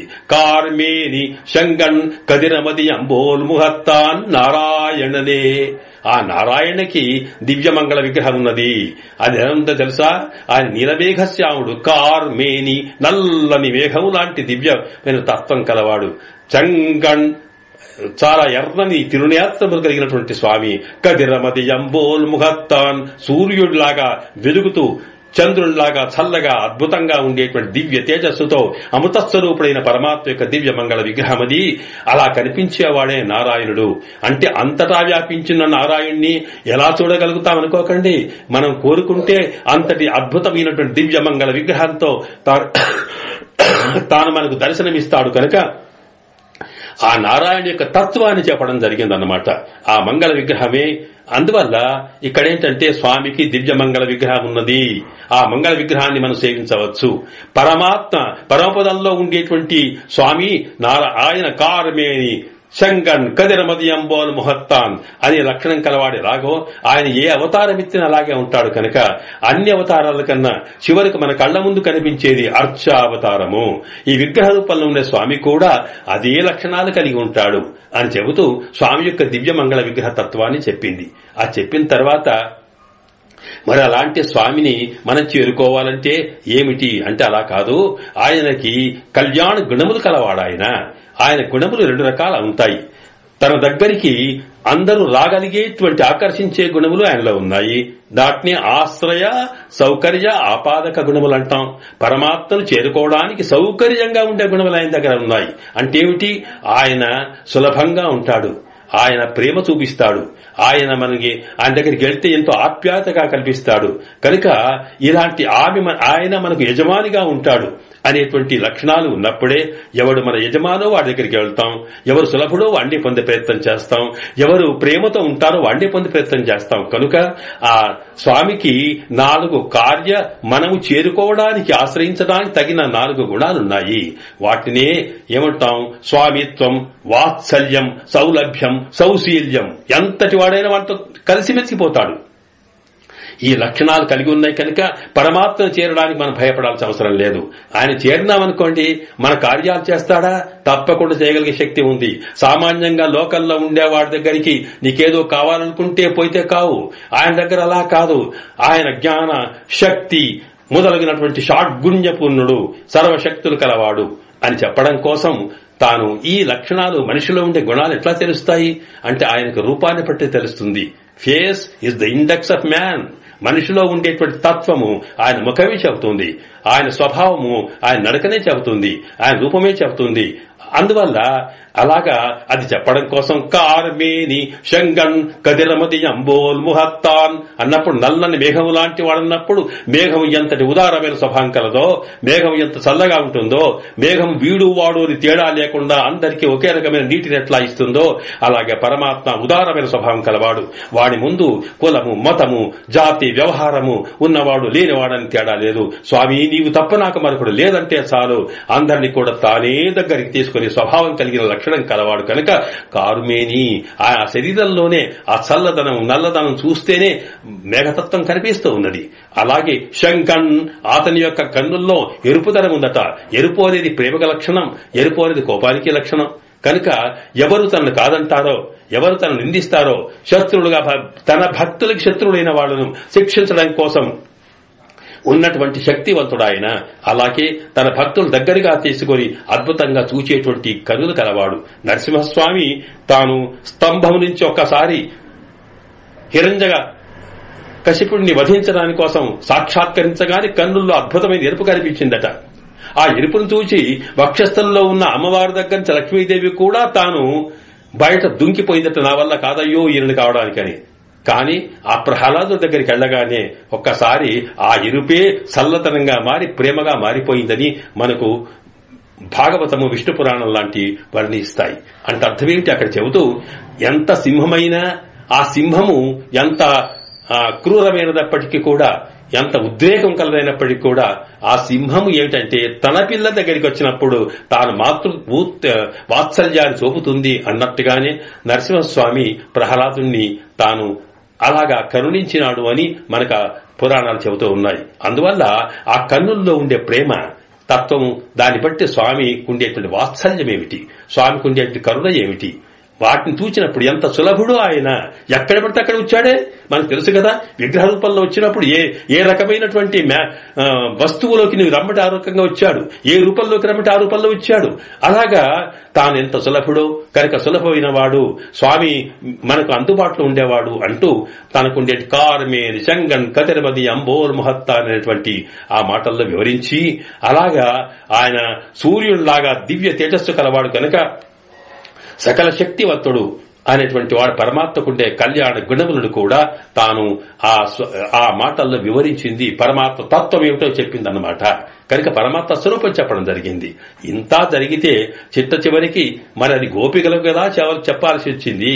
మరి ఎవరు వాళ్ళు వెళ్లేది కృష్ణుడి దగ్గరికి అంటున్నారు అంటే ఏమి లేదు, ఆ కృష్ణుడే ఇదిగో ఇక్కడికి నారాయణుడే వచ్చాడు కంటే చూడండి, కార్మేని శంకన్ కదిరమది అంబోల్ ముహత్తాన్ నారాయణుడే ఆయన ఎక్కడున్నాడు అంటే కూర్వేల్ కొజిందుజలన్ నందగోపన్ కుమరన్ ఎరారుంద కణ్ణి యశోదైలం సింగం అని అదిగో ఆ నందగోపుని ఇంట్లో ఆయన రక్షకుడై ఉన్నాడు. నందగోపుడు ఎప్పుడు కూడా ఈయనకు ఏం ప్రమాదం వస్తుందో అనుకొని అలాగా ఉన్నటువంటి నందగోపుని ఇంట్లో, అలాగే యశోదమ్మ యొక్క వాత్సల్యమూర్తి లక్షణాల్లో ప్రేమతో పెరుగుతూ ఉన్నాడే ఆ నారాయణుడే ఇదిగో ఇక్కడ కృష్ణుడిగా వచ్చాడు. అదే మనకి పురాణాలు చెప్తా, ఏష నారాయణ శ్రీమాన్ క్షీరాన్నవనికేతన అని చెప్పి నాగపర్యంక ఉత్సృగ్య ఆగతో మధురాంపురిమని అక్కడ ఉండేటువంటి ఆ పాల సముద్రంలో పడుకొని ఉన్నటువంటి శేషసాయే తాను ఇక్కడికి నారాయణుడే ఇక్కడికి వచ్చాడు అని చెప్పినట్టుగా ఆ నారాయణుడే కృష్ణుడు. అందువల్ల మనం కృష్ణుణ్ణి సేవిస్తే, కృష్ణుణ్ణి ఆ లక్షణాలతో, మనకుండేటువంటి లక్షణాల గోల్లతనమో లేకపోతే స్త్రీత్వము, ఈ లక్షణాలతో సేవిస్తే నారాయణ రూపంలోనే సేవించినట్టుగా అవుతుందని చెప్పి పైకి కృష్ణతత్వం చెప్పి, ఆ గొల్లతత్వం చెప్పి, ఆ లోపల నారాయణ తత్వాన్ని మనకు వివరించింది. ఆ నారాయణుడే నమక్కే పరై తరువాన్. పరై అంటే మనం ఏది కోరుకుంటే అది. ఆ పరై అనే మాటలో తప్పెటాని అర్థం, కానీ ప్రతిదీ కూడా మనం ఏ పురుషార్థం కోరుకుంటే ఆ పురుషార్థాన్ని నారాయణుడే ఇస్తాడంటూ, ఇలాగ ఇందులో నారాయణుడే పరమాత్మ. ఆ నారాయణ పొందడం, ఆయన కళ్యాణ గుణ పరిపూర్ణుడు, దివ్య మంగళ విగ్రహ స్వరూపం కలవాడు. ఆయన యొక్క సేవ కైంకర్యమే మనం చేయాల్సిన పని. అందుకోసం నారాయణుడి యొక్క కృపనే ప్రధానమైంది అనే తత్వాన్ని చెప్పడం కోసం ఇలాంటి భావన కలగాలన్నప్పుడు ఈ నారాయణుడు ఎక్కడో కాదు, నారాయణుని తత్వమంతా మంత్రంలో ఇమిడి ఉంది. కనుక నారాయణం అనేది ఒక పరమ చైతన్యం శక్తి కనుక ఆ శక్తి ఒక మంత్రంలో ఉంది. ఆ మంత్రాన్నే మనం అష్టాక్షరీ మంత్రం అంటాం. దాన్నే తిరుమంత్రం. ఓం నమో నారాయణాయ అనే దాంట్లోనే మంత్రశక్తి అంతా ఇమిడి ఉంది. ఆ మంత్రం ఎవరి దగ్గర ఉంటుంది అంటే ఆచార్యుడి దగ్గర ఉంటుంది. ఆచార్యుడే దగ్గరికి వెళ్లి మనము అంటే శమ దమ గుణాలు కలిగి ఉండి, చక్కని అనన్య ఆకారత్రయం కలిగి ఉండి, పరమాత్మను పొందాలనుకునే భావన కలిగి ఉండి, మనసులో మార్పు కలిగి ఉండి ఆ ఆచార్యుని ఆశ్రయిస్తే ఆచార్యుడు మనకు మంత్రం ఉపదేశిస్తాడు. ఆ మంత్రంలోనే నారాయణ మంత్రం అంటాం దాన్ని. ఏ పరమాత్మ తత్వాన్ని ఇముడ్చుకున్నటువంటి శబ్ద రాశి ఉంటుందో దానికి ఆ మంత్రం అని పేరు. నారాయణ శబ్దాన్ని, నారాయణ తత్వాన్ని ఉంచుకున్నటువంటిది. అంటే అనేక రకాల మంత్రాలున్నాయి. కృష్ణ మంత్రం, రామ మంత్రం, ఇవన్నీ కూడా ఒక తత్వాన్ని చెబుతాయి. నారాయణ తత్వం అనేది ఇంతకు చెప్పామే, అన్ని రకాల మంత్రాల నుండి శక్తినంతా ఇమిడుచుకున్నటువంటి మంత్రం అది. ఆ మంత్రాన్ని మనం ఉచ్చరించి దానిలో ఘర్షణ చేసి దాన్ని జపం చేసి అందులో నుంచి నారాయణ పరమ చైతన్యం మనలోకి వ్యాపిస్తూ ఉంది. కనుక అలాంటి తత్వాన్ని మనం పొందడం కోసం ఆచార్యుడిని ఆశ్రయించాలి. ఆచార్యుడే ఇక్కడ ఆచార్యుడు అనకుండా నందగోపకుమరని నందగోపుడు అన్నారు. నంద అంటే ఆనంద రూపడినటువంటి పరమాత్మ. ఆ పరమాత్మని తన మనసులో ఉంచుకుని పరమాత్మ చెప్పిన మంత్రాన్ని మనసులో ధ్యానిస్తూ ఉండేటువంటి ఆచార్యుడికే నంద గోపుడు, రక్షించేవాడు అన్నమాట. అలాగే యశోద అంటే యశమును ఇచ్చేది, అంటే కీర్తి ప్రతిష్టలు ఇవ్వగలిగేది మంత్రము. ఏది? నారాయణ శక్తి. అదే అష్టాక్షరి మంత్రమట. మరి యశోదను కృష్ణ భగవానుడికి తల్లిగా ఎందుకు చెప్పుకున్నారు అంటే ఈ పరమాత్మ తత్వం అనేది మంత్రము లోపల దాగి ఉంటుంది కనుక.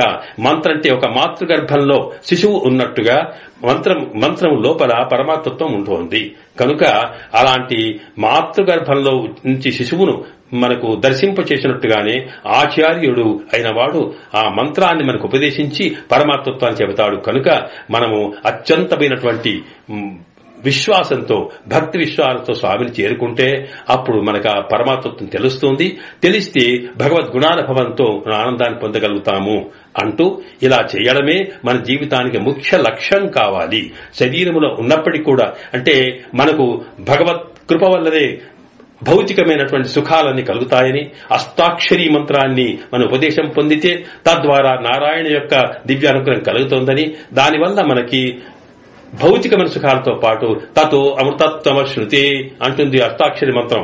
ఆ తర్వాత మోక్ష ప్రాప్తి కూడా కలుగుతోంది. కనుక అలాంటి శక్తి సంపన్నమైన తత్వాన్ని మనం దృష్టిలో పెట్టుకోమని మనకి ఆచార్యుని సామాన్యంగా ప్రపంచంలో ఉండి సంసారం ఉండే వాళ్లము జ్ఞానోదయం కలిగి మన తత్వం ఏమిటో తెలుసుకొని మనకుండేటువంటి లక్ష్యం ఏమిటో తెలుసుకొని తర్వాత దాన్ని పొందడం కోసం ఆచార్యుడిని ఆశ్రయిస్తే, ఆచార్యుడు మనకు మంత్రాన్ని ఉపదేశిస్తే ఆ మంత్రం నారాయణ మంత్రం అయితే ఆ నారాయణ తత్వం మనకొస్తే ఆ నారాయణుడే సర్వం మనకు భౌతిక సుఖాల్ని, ఆముష్మిక సుఖాల్ని అన్నిటిని కూడా తానే ఇస్తాడు. కనుక ఆ నారాయణ తత్వాన్ని ప్రదర్శింపచేస్తుండేది కృష్ణ పరమాత్మ యొక్క అవతార రూపంలో వించేసిన స్వామిని మనం సేవించుకుందాం రండి అని అంటూ అది చెప్పడం కోసం.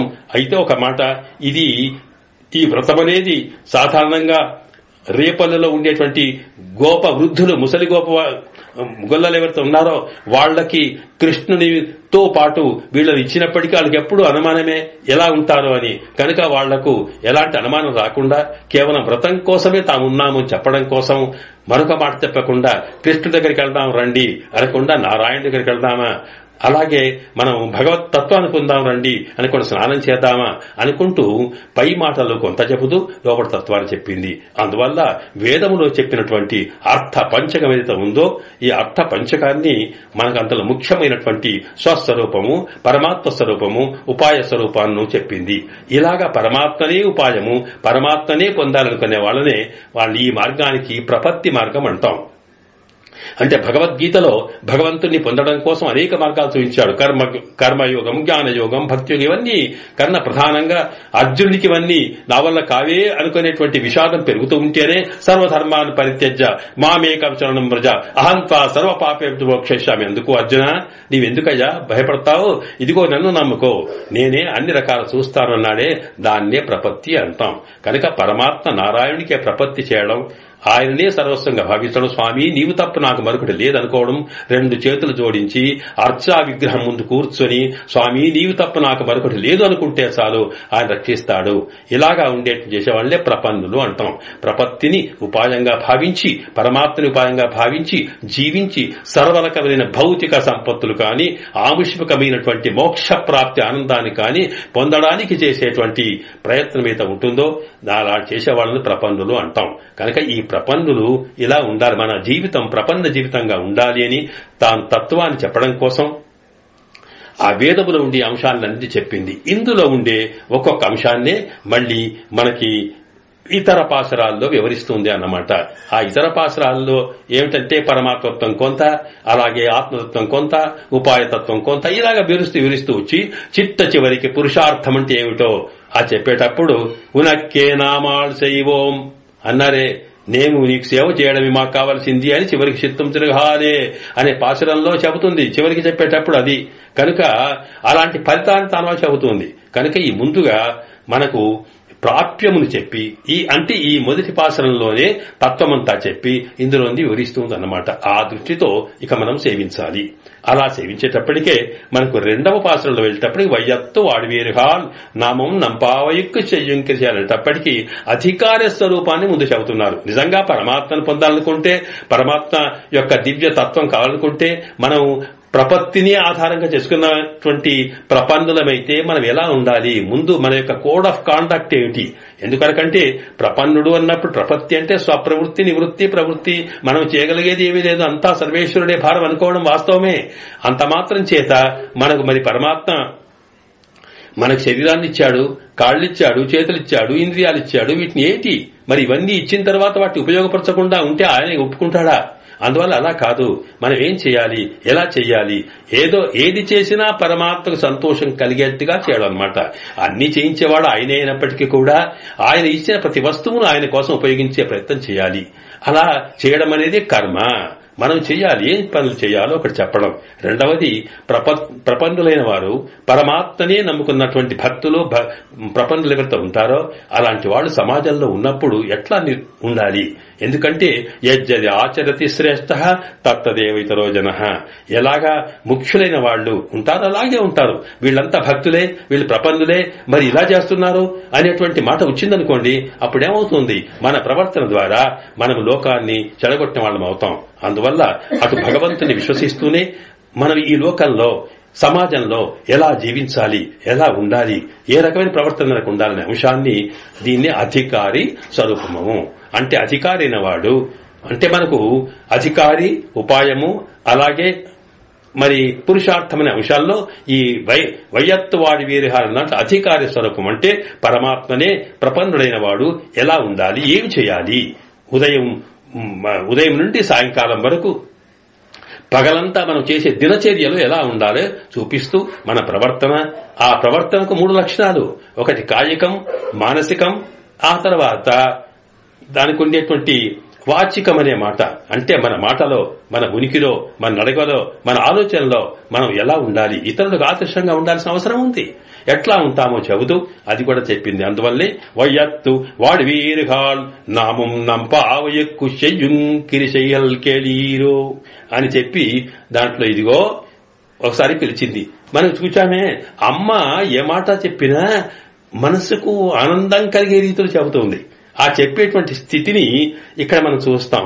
మొట్టమొదట రమ్మని పిలిచి ఆహ్వానించినప్పుడే అక్కడ ఆయప్పాడి సెలవచ్చిరి వీరుహాలని వాళ్ళకుండేటువంటి జన్మ, వాళ్ళు జన్మించినటువంటి వాళ్ళ గ్రామాన్ని, వాళ్ళ స్థితిని, వాళ్ళ కుటుంబాన్ని, వాళ్ళ లక్షణాలని ఎట్లాగా మెచ్చుకుంటూ ప్రశంసిస్తూ వచ్చిందో ఇక్కడ కూడా అందరూ చేరుకున్నారు. ఆమె పిలుపును అందుకుని గోపికలంతా కూడా కృష్ణ సంశ్లేష కోసము లేక స్నానం చేయడం కోసము ఒకచోట చేరుకున్నారు. చేరుకోగానే ఎంత సంతోషమో అమ్మకి. చూసి, అబ్బా మీరంతా వచ్చారా, ఎలా ఉన్నారు, వయ్యత్తు వాడు వీరుహాళ్, అబ్బా ఎంత సుఖంగా ఉన్నారు మీరు అని, నిజంగా మీరు అదృష్టవంతులమ్మా అన్నారు. చూచారా, ఎవరినైనా ఎదుటివాడిని నీవెంత అదృష్టవంతుడివి అన్నామనుకోండి, ఏం అదృష్టమండి అని అంటాడు గాని లోపల మాత్రం ఎంత సంతోషమో తన అదృష్టాన్ని గురించి. అలాగే అక్కడ కూడా అమ్మ ఈ మాట చెప్పింది. చూచారా, మనకేం నేర్పుతుంది, మన కోడ్ ఆఫ్ కాండక్ట్ ఏంటి, ఎవరిని పలకరించినా ముందు వాళ్ళ సంతోషం కలిగేట్టుగా పలకరించాలి. అందువల్ల వయ్యత్తు వాడి వీరుహాళ్ అంటే సుఖంగా ఉన్నవాళ్లు. ఎంత హాయిగా ఉన్నారమ్మా, మీరెంత సుఖము అన్నారు.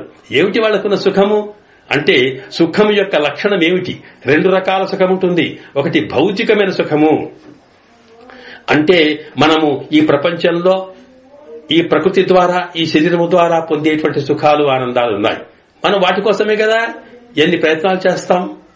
రెండవది అద్భుతమైన ఆనందము, బ్రహ్మానందం అంటాం దాన్ని, పరమాత్మను పొందే ఆనందం, ఆ సుఖము. ఈ రెండింటి లోపల మనం భౌతికంగా పొందే సుఖాల్లో పవిత్రత లేదు. ఎందుకంటే ఆ సుఖం వెంబడి దుఃఖం ఉంటుంది. దుఃఖ మిశ్రితం ఇది.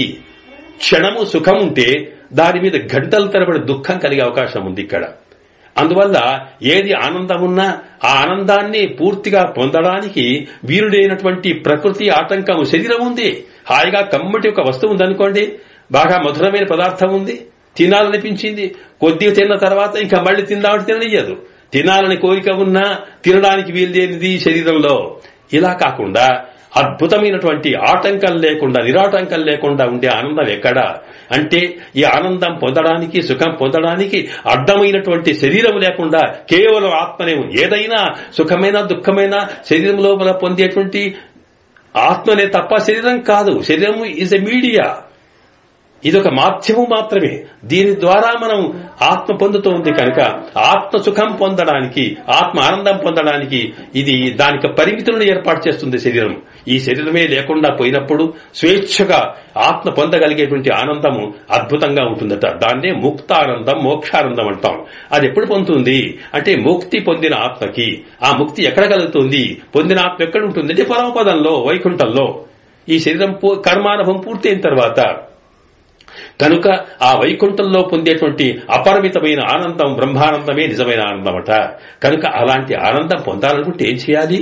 ఆ ఆనందం పొందడం కోసము ఎన్ని రకాల ఋషులు తపస్సులు చేశారు, ఎంతమంది ఎన్ని పూజలు చేశారు, ఎంతమంది ఎన్ని దానాలు చేశారు, ఎన్ని చేసినా, ఎన్ని జన్మల్లో చేసినప్పుడు ఎప్పుడో ఒకసారి మరి పరమాత్మ యొక్క కృప కలిగినప్పుడు మాత్రమే జరుగుతుంది. బహూనాం జన్మనామంతే జ్ఞానవాన్ మాం ప్రపంచతే వాసుదేవ సర్వమితి సమహాత్మా సుదుర్లభ అన్నారు. ఎన్ని జన్మలు కావాలి?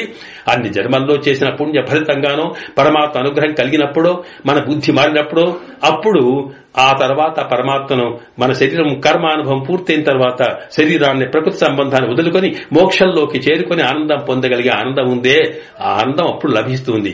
కానీ ఇక్కడ గోపికలకి ఏం జరిగింది? ఇక్కడ నుండి వయ్యత్తు వాడు వీరుహాళ్, ఈ లోకంలోనే ఉండి, ఇక్కడే ఉండి ఆ పరమపదంలో పొందగలిగే ఆనందాన్ని పొందుతున్నారు. ఎంత అదృష్టవంతులు మీరు అంటే అర్థం ఏమిటి? ఇక్కడి నుంచి పరమపదంలో పరమాత్మ ఉన్నాడు, ఇక్కడనేమో శరీరంలో జీవాత్మ ఉంది. ఈ శరీరాన్ని విడిచిపెట్టి జీవాత్మ పరమాత్మ దగ్గరికి వెళ్తే అక్కడ ఆనందం కలిగింది. మరి అట్లా కాకుండా ఇక్కడేం జరిగింది? సాక్షాత్తుగా వైకుంఠనాథుడు ఆనంద స్వరూపుడు కృష్ణం అనేప్పుడు కృష్ భూవాచక శబ్ద నస్తు నిర్వాచవాచక. కృష్ అంటే అపరిమితమైనటువంటి, నా అంటే ఆనంద స్వరూపుడు, ఆనందో బ్రహ్మ ఏషైవానందయాతి అంటే పరమాత్మ ఆనందానికి, సుఖానికి ముద్ద. అలాంటి ఆనంద స్వరూపుడైన పరమాత్మ వైకుంఠంలో కనిపిస్తాడు, అక్కడ లభింపచేస్తాం. అలాగా అక్కడి దాకా వెళ్లి పొందవలసిన ఆనందాన్ని సాక్షాత్తుగా పరమాత్మనే ఏష నారాయణ శ్రీమాన్, ఆయననే ఇక్కడ కృష్ణ రూపంలో మీ పల్లెలోకి వచ్చి చేరుకున్నాడే, అక్కడ పొందాల్సిన ఆనందాన్ని, మీరు అక్కడికి వెళ్లే ఆనందాన్ని ఇక్కడే తానే వచ్చిస్తున్నా అంటే ఎంత అదృష్టవంతులు అంటున్నారన్నమాట. కనుక వయ్యత్తు ఈ భూమి మీదనే ఉండి పరమపదంలో, వైకుంఠంలో పొందే ఆనందం పొందుతూ ఉన్నారు. కనుక ఇంకా వైకుంఠం వెళ్లాల్సిన అవసరం ఎందుకండి? ఇక్కడే మీకు లభిస్తుంది. అని వాళ్లకు ఉండేటువంటి కృష్ణ భగవాన్ యొక్క తత్వాన్ని చెబుతూ, అయితే ఒకటి, కృష్ణుడు పుట్టిన ఊళ్ళో పుట్టడం ఒక ఆనందం అయితే, ఆ కృష్ణుడితో పాటు సమానమైన వయసులో ఉండడం ఆనందం. ఎందుకంటే సాధారణంగా మనకి ఈ లోకంలో రాముడు కృష్ణుడికి అవతారాలు ఎన్నో ఎత్తాడు పరమాత్మ. ఎత్తినప్పుడల్లా మనం ఉన్నాం ఎక్కడో. కానీ రాముడు అయోధ్యలో అవతరించిన తర్వాత రాముడి యొక్క సంబంధం కలిగిన గడ్డిపోతకు కూడా మోక్షం లభించిందని మన రామాయణం చెబుతోంది. మోక్షం లభించడం అంటే మళ్లీ జన్మలేకపోవడం. మళ్లీ మనం పుట్టామంటే అర్థమేంటి? ఆనాడు రాముడు ఉన్న కాలంలో కూడా ఎక్కడో రాముడికి దూరంగా ఉన్నామని అర్థం. ఆ అదృష్టం మనకు కలగలేదు, మళ్లీ జన్మెత్తాల్సి వచ్చింది. కృష్ణ అవతారంలో కూడా అంతే. అలా కాకుండా ఆ స్వామి ఉన్న చోట తాము కూడా అక్కడే పొందగలిగే సౌభాగ్యం కూడా చాలా గొప్పది. మనం చూస్తామే, ఎన్నో దివ్యక్షేత్రాలు ఉన్నాయి. ఆ దివ్యక్షేత్రాల్లో ఉన్న వ్యక్తులకు ఉన్నటువంటి అదృష్టం, తిరుమలేశ్వరుడి దగ్గర ఉన్న తిరుపతిలో ఉన్న వాళ్ళ అదృష్టం ఎక్కడో దూరంగా ఉన్న వాళ్ళకు ఉంటుందా? ఎంత సులభంగా అందగలుగుతారు. అలాగే రేపల్లిలో తాను స్వయంగా మీరు గొల్లపిల్లై పుట్టిన, అమాయకులై పుట్టిన, ఏదో కేవలం స్వామినే నమ్ముకున్న వాళ్ళే ఉన్నప్పటికీ ఆ స్వామి మీ దగ్గరకు చేరుకున్నాడే, మీరెంత అదృష్టవంతులు. ఆయన చేరుకున్న సమయంలో మీరున్నారే, ఎంత అదృష్టవంతులు. ఉండడమే కాదు, గొల్లపల్లిలు మీరే కాదు, మీ తల్లిదండ్రులు ఉన్నారు, పెద్ద మనుషులు ఉన్నారు, ఆ వృద్ధులు ఉన్నారు. వాళ్ళకి కృష్ణుడితో ప్రేమ కలిగిందా? కృష్ణుడిని కేవలం ద్వేషించారే తప్ప అందువల్ల కృష్ణునితో సహవాసం చేసే అవకాశం వాళ్ళకి కలగలేదు. కనుక ఎవరికి కలుగుతుంది? సమానమైన వయస్సు కలిగిన వాళ్ళకి మాత్రం కలుగుతోంది. కనుక కృష్ణుడు పుట్టిన ఊళ్ళో అవతరించిన ఊళ్ళో ఉండడమే కాకుండా, కృష్ణుడు అవతరించిన కాలంలో ఉండడమే కాకుండా, కృష్ణునితో సమానమైన వయస్సు కలిగి ఆయనతో ఆడుతూ పాడుతూ తిరుగుతూ మాట్లాడుతూ ఉండేటువంటి ఆనందం మీకు కలిగిందే. ఇదంతా ఎక్కడో పరపదంలో లభించవలసినటువంటి సోశ్రుతే సర్వాన్ కామాన్ సహ బ్రహ్మణ విపశ్చిత అని ఉపనిషత్ చెబుతోంది. ముక్తాత్మ పరమాత్మ దగ్గరికి వెళ్లిన తర్వాత హావు అహమన్నం అని అద్భుతమైనటువంటి ఆనందాన్ని ఆ సర్వం యొక్క సకల కళ్యాణ గణములు లభిస్తుంది అని ఉపనిషత్తు చెబుతోంది. ఆ ఆనందం ముక్తాత్మ పరమాత్మ దగ్గర ఎక్కడైతే వైకుంఠంలో పొందే ఆనందాన్ని ఇక్కడే ఆ కృష్ణ భగవానుతో రాసక్రీడలు జరిపి ఆయనతో ఆడుతూ పోడుతూ పొందేటువంటి ఆనందం మీకు కలిగిందే. ఇది ఈ భూమి మీద కలిగిందే. ఏమిటి ఈ భూమి? ఎంతటిది! ఒక పెంట కుప్ప మీదికి మంచి ఆరోగ్యవంతుడు చేరుకోవడానికి, కాలు పెట్టడానికి ఎట్లా ఇష్టపడో, సామాన్యమైన దేవతలే తాము యజ్ఞం యొక్క ఫలితాన్ని తీసుకోవడానికట యజ్ఞాలు చేసి దేవతల కోసం చేస్తే దాని ఫలితాన్ని పొందడం కోసం దేవతలు వచ్చి భూమి మీద కాలు పెట్టకుండా పై తీసుకుని పోతారట. ఎందుకంటే ఇంత పవిత్రమైనటువంటిది ఈ భూస్థలమని. సామాన్యమైన దేవతలు కూడా కాలు పెట్టడానికి ఇష్టపడినటువంటి ఈ భూమి మీద సాక్షాత్తుగా దేవాది దేవుడైనటువంటి సర్వేశ్వరుడే తాను ఇక్కడికి వచ్చి భూమి మీద ఆడుతూ మట్టిలో తిరుగుతూ మన్ను తింటూ తాను ఇలాగా ఉన్నాడంటే ఈ నీళ్లు చూస్తే మీకు ఎంత ఆనందం తల్లి, మీరెంత అదృష్టవంతులు అని వాళ్లకున్న అదృష్టాన్ని ఆనందాన్ని ఒక్కసారి ఉత్సాహపరిచిందనమాట. అది వయ్యత్తు వాడు వీరగాళ్ అని. ఇదిగో మనమంతా మనం నామున్నం పావయక్కు చెయ్యింకిరిచేయాలి. అందువల్ల మనం ఇప్పుడు స్నానం చేయడం అనేటువంటి వ్రతము, కృష్ణుని పొందడానికి చేసేటువంటి ఒక వ్రతం ఉందే, మన ఈ వ్రతం అనేది మన కోసం కాదు, లోకం కోసం చేస్తున్నాం. లోకానికి సుభిక్షం కలగాలి, వర్షాలు పడాలి, చక్కని పాడి పంటలు పండాలి. ఇది భౌతికంగా. అలాగే మనకు కృష్ణ సందర్శనం కావాలి. ఇది తప్ప లోకంలో ఎన్నో వ్రతాలు చేస్తారు స్వార్థం కోసము, లేకపోతే ఇతరులకు శత్రు వినాశం కోసం చేసేటువంటి సాక్షాత్తుగా చేసేటువంటి కర్మలు చేసేటువంటి యాగాలు యజ్ఞాలు కూడా ఉన్నాయి. అవి కాదే. మనం కేవలం పరమాత్మ ఆనందం కోసం చేస్తున్నాం. కనుక అలాంటి మనకున్నటువంటి ఒక ఈ వ్రతం ఉంటే నామం నంపావై మన వ్రతము. ఏమిటా మన వ్రతము అంటే ప్రపన్నుడైన వాడికి పరమాత్మనే అన్ని చేస్తాడనుకున్నప్పుడు మనం చేయాల్సింది ఉంది. ఏమిటి వ్రతం? మనం చేసేది మన కోసం కాదు, పరమాత్మ ఎప్పుడు కూడా సుభిక్షంగా ఉండాలని కోసం, పరమాత్మ దివ్య శక్తి లోకమంతా వ్యాపించాలని, అందరూ కూడా తెలిసినవాడు తెలియనివాడు కూడా పరమాత్మకి దగ్గరయ్యి ఆయన అనుగ్రహపాత్రుడు కావాలి అనేటువంటి ఏ వ్రతం మనం చేస్తున్నామో ఈ వ్రతంలో కూడా మనం కొన్ని చేయాల్సినటువంటి ధర్మాలు ఉన్నాయమ్మా. నిత్య ధర్మాలు కొన్ని ఉన్నాయి, శాశ్వత ధర్మాలు కొన్ని ఉన్నాయి, వాచిక ధర్మాలు కొన్ని ఉన్నాయి. వాటిని మనం ఒకసారి చెప్తాను వినండి. వింటే వాటిని వినడమే కాదు, ఆచరించాలి. అలా ఆచరిస్తే మనను చూపించి లోకమంతా కూడా చూస్తుంది. అలా చేసినప్పుడే మన లోకాన్ని మనను కూడా సామాన్యమైన జీవనం కాకుండా ఉజ్జీవింపజేస్తాం. ఉన్నతమైనటువంటి ఒక జీవన విధానాన్ని మనం ఏర్పాటు చేస్తామని చెబుతూ ఈ ప్రపంచంలో మన జీవితాలు మనం ఎట్లా గడుపుతున్నామో అలాంటి జీవితాల్ని అత్యున్నతమైన స్థితిలో ఒక ఆదర్శమైన వంతంగా మనము మన జీవితం గడపాలనుకున్నప్పుడు ఎలా ఉండాలో వాటిని మనకు నేర్పింది. అందువల్ల ఈ పాశురంలోని తత్వాన్ని మనం అర్థం చేసుకున్న తర్వాత అప్పుడు అది మనం ఆచరిస్తే సమాజంలో మనం ఎలాంటి ఆదర్శ వ్యక్తులమవుతామో అది మనం తెలుసుకోవడం కోసం మనకు వయ్యత్తు వాళ్వీర్ హాల్ అనే దాంట్లో అధికార స్వరూపాన్ని కృత్య అకృత్యములు ఏమి చేయాలో ఏమి చేయకూడదు చెప్పింది. వాటిని మనం రేపటి పాశురంలో మరొకసారి తత్వంగా వివరించుకొని 3వ పాశురంలోకి వెళ్దాం. ఆండాళ్ దివ్య త్రివడిகளே శరణం. జయ శ్రీమన్నారాయణ. ఓం తత్సత్.